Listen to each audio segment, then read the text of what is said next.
videoaula de hoje, vamos dar continuidade ao capítulo 2 de vocês. Trabalharemos as páginas 27, 28, 29, 30, 32, 33, 34 e 35 do livro Fundamento Ético de vocês. Nesse capítulo 2, nós daremos continuidade a trabalhar o período entre guerras. Nele veremos a emergência do nazifascismo na Europa, totalitarismo, um regime amparado no medo. Falaremos também sobre o nazismo italiano, o fascismo no poder, sobre a Alemanha nazista, o avanço nazista, sobre a estadia de Hitler no poder, sobre o terror e a perseguição e sobre a Noite Sangrenta nesse período. Nesse primeiro momento, nós iremos abordar a emergência do nazifascismo na Europa, a crise de governabilidade dos regimes parlamentaristas na Itália e na Alemanha, a decadência financeira e o clima de combate aos movimentos socialistas, que, tendo conquistado o poder na Rússia, ameaçavam o poder das elites dos demais países europeus. Então, esses foram alguns pontos que foram o pontapé para a emergência do nazifascismo na Europa. Nos primórdios do ano de 1920, tanto na Itália quanto na Alemanha, foram fundados partidos ultranacionalistas que defendiam governos totalitários de direita, ou seja, defendiam o totalitarismo. Esse governo totalitário, que se instalou tanto na Itália quanto na Alemanha, usou da propaganda maciça, das grandes manifestações cívicas e um discurso nacionalista para manipular e envolver a população em torno do seu projeto totalitário de poder, em contraposição ao discurso revolucionário que era da esquerda radical. Na Itália,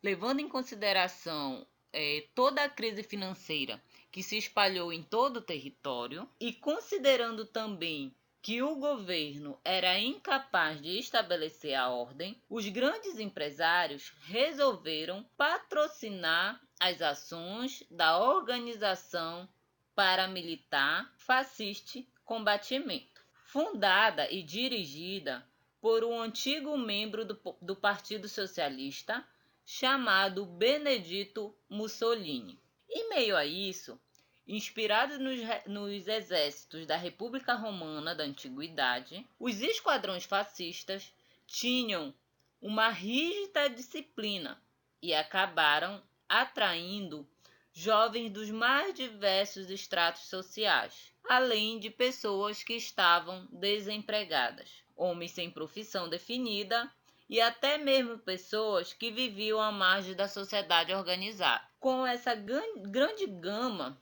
de população mobilizada a fazer parte do movimento, as esquadras fascistas fundiram-se em uma verdadeira organização militar, com ações sistemáticas de milhares de homens armados atacaram violentamente sindicatos, cooperativas e jornais operários de várias cidades, além de desarticularem quase por completo a organização dos trabalhadores. Ou seja, nesse contexto, o fascismo ele ganha um grande espaço na Itália e com isso os fascistas atraíram apoio financeiro de indústrias e latifundiários e em 1921 o grupo transformou-se no Partido Nacional Fascista, que cresceu rapidamente e conquistou várias cadeiras no parlamento,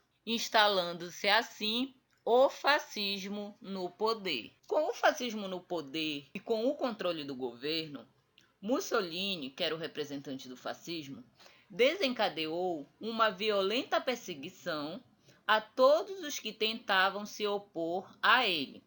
Fraudou eleições, dissolveu todos os partidos de oposição, principalmente os de esquerda, fechou jornais e impôs uma severa censura à imprensa. Mussolini passou a governar por decretos, colocando em funcionamento um Estado interventor e autoritário, no qual instituiu a proibição das greves e os sindicatos de trabalhadores foram transformados em corporações de operários, patrões e representantes do governo. Em meio a isso, também foram criados uma política secreta, um tribunal para crimes políticos, além de órgãos de propaganda e de censura, todos ativos no Estado totalitário, governado por Mussolini. Assim, o governo fascista italiano exercendo um rígido controle sobre todo o país. E a Alemanha? Como a Alemanha nazista vivenciou esse contexto histórico? Como a gente viu anteriormente, a Alemanha foi derrotada na Primeira Guerra Mundial e também foi submetida a duríssimas retaliações pelo Tratado de Versalhes. Durante a Revolução Alemã, ocorrida entre 1918 e 1919, tentou-se se restabelecer um novo governo, mas esse movimento foi duramente reprimido e teve seus líderes assassinados. E, em meio a isso, os grandes empresários conservadores continuavam a temer o fortalecimento dos movimentos populares operários, uma vez que estes empresários viam esses movimentos como uma grande ameaça. Devido a isso, os donos de grande capital passaram a apoiar um partido que foi recentemente fundado, que foi o Partido Nacional Socialista dos Trabalhadores Alemães, o Partido Nazista, com o qual tinham em comum o descaso pelo regime parlamentar e democrático, o nacionalismo radical e a ideia de que somente um Estado forte e o combate aos movimentos socialistas e sindicais seriam capazes de reerguer o país. E, em meio a isso, em 1923, o Partido Nazista tentou dar um golpe de Estado no governo alemão. Porém, o governo agiu rápido e reprimiu o possível golpe. Já em meados de 1920,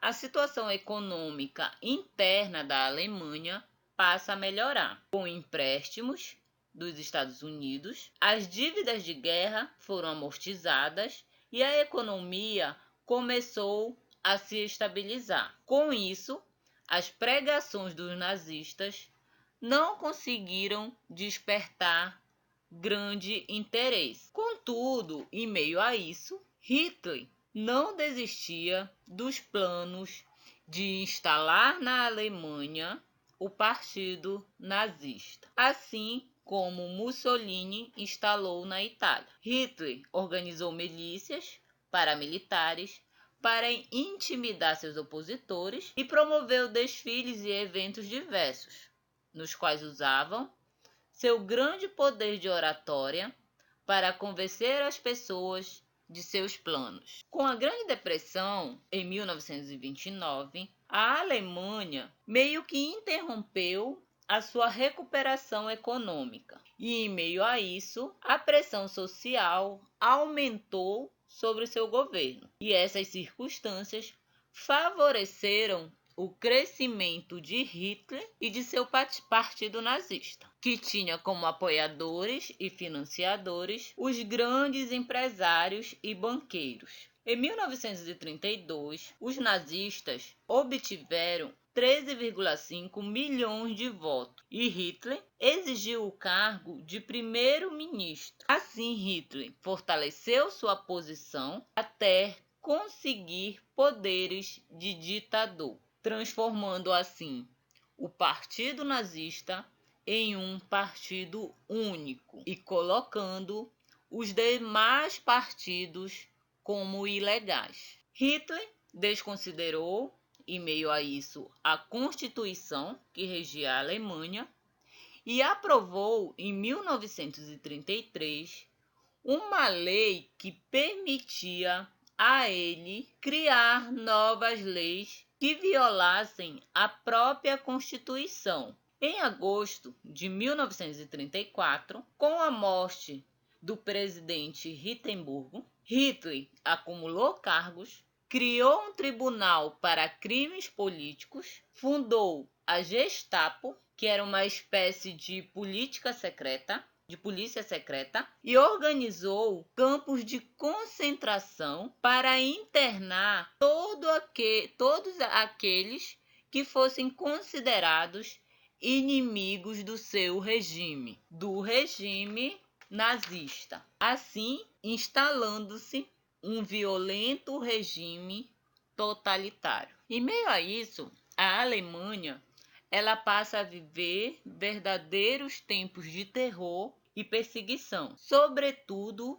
a perseguição em relação aos judeus, que foi uma das faces mais terríveis do regime nazista. Hitler e seus ministros elaboraram instrumentos diversos para exaltar o nacionalismo, fazendo ecoar em todo o país o lema alemão, que dizia a Alemanha para os alemães. E, ao mesmo tempo, usaram leis restritivas e diversas formas de pressão para forçar a imigração dos judeus de várias maneiras. E também indispôs a população do país contra todos os judeus.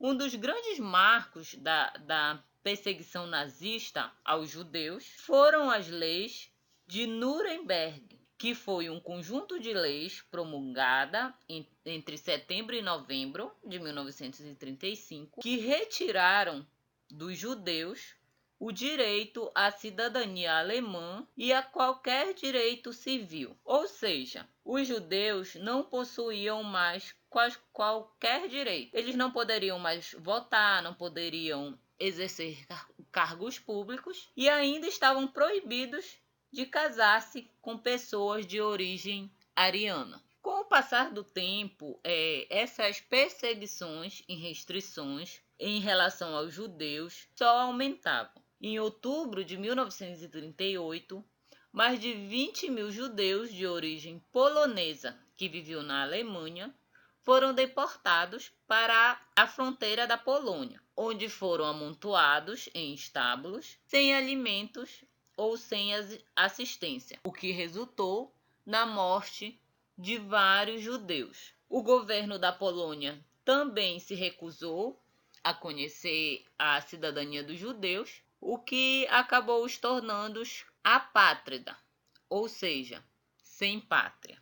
Um episódio bastante conhecido dessa perseguição e desse terror contra os judeus foi a Noite dos Cristais, onde, em 9 de novembro de 1939, as sinagogas do país foram incendiadas, casas e estabelecimentos pertencentes a judeus foram depredados e suas vitrines estilhaçadas. Quase 30 mil judeus foram presos e enviados a campo de concentração, pronunciando o verdadeiro massacre que vitimaria a comunidade ao longo da guerra, que seria desencadeada por Hitler e seus aliados. A perseguição aos judeus era tanta que, depois da Noite dos Cristais, o Departamento de Segurança nazista recomendou, com base nas leis de Nuremberg, que os judeus